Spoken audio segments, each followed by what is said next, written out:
Tonight at 11, we've all been spending a lot more time at home for the past year, unless, of course, you don't have a home. Winter is already a challenging time for people who are homeless, and now those challenges are compounded by the pandemic. 2 News reporter Caroline Morse is live to explain how local shelters are navigating the coronavirus.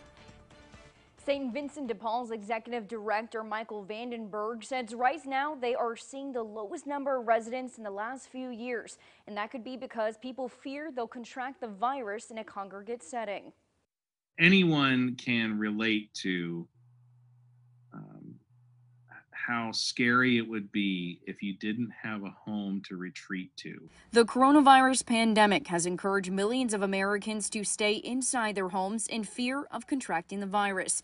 But the homeless community doesn't have that luxury. Everyone's been trying to isolate since last March, right? And when you don't have your own home to isolate to, that just adds a whole other level of anxiety around dealing with the pandemic. According to St. Vincent de Paul Society, they've seen a 25% decrease of residents. They think the decrease is due to the eviction moratorium in place, or people in need are instead staying with friends and couch surfing in fear of staying in a congregate shelter setting. It's stressful being homeless anyway, and not having to share a room with a bunch of people you don't know, and then to have the pandemic layered on top of that, it's a very stressful time.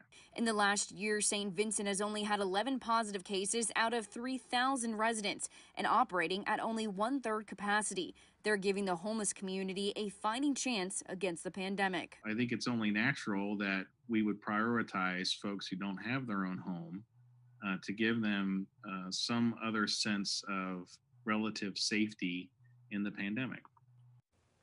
The staff and volunteers at St. Vincent de Paul were vaccinated on January 7th, and residents will begin receiving their first dose next month. Live in the studio, Caroline Morse, 2 News, working for you.